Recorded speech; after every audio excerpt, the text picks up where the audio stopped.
সাবেক প্রধানমন্ত্রী শেখ হাসিনা সহ ৩ জনের মামলা, যেটি জুলাই গণঅভ্যুত্থান চলাকালে সংঘটিত মানবতা বিরোধী অপরাধের অভিযোগ, সেই মামলার রায় আগামীকালকে ঘোষণা হওয়ার কথা আছে। আমরা আশা করছি যে কালকেই এই ট্রাইব্যুনাল উক্ত মামলার রায় ঘোষণা করবেন।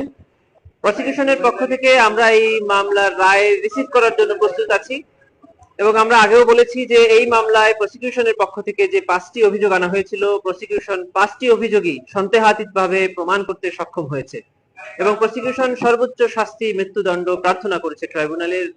শুধু তাই নয়, এবং এই আসামিদের সম্পত্তি বাজেয়াপ্ত করে এই মামলায় বা এই ঘটনায় যারা ভিকটিম আছে, শহীদ আছে, আহত পরিবার আছে, তাদের বরাবর হস্তান্তরের প্রার্থনা আমরা জানিয়েছিলাম। ট্রাইব্যুনাল ন্যায় বিচারের স্বার্থে যে আদেশ দিক না কেন প্রসিকিউশন সেটা মেনে নিবে।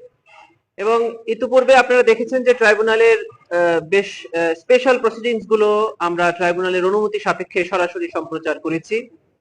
আগামীকালকে রায়ের যে অংশটুকু ট্রাইব্যুনাল এখানে পড়ে শোনাবেন, সেই অংশটুকু ট্রাইব্যুনালের অনুমতি সাপেক্ষে বাংলাদেশ টেলিভিশন এবং বাংলাদেশ টেলিভিশনের সাথে চুক্তিবদ্ধ যে কয়েকটি সংস্থা আছে এবং বাংলাদেশ টেলিভিশনের মাধ্যমে দেশের সকল গণমাধ্যম সরাসরি সম্প্রচার করতে পারবেন। এটাই।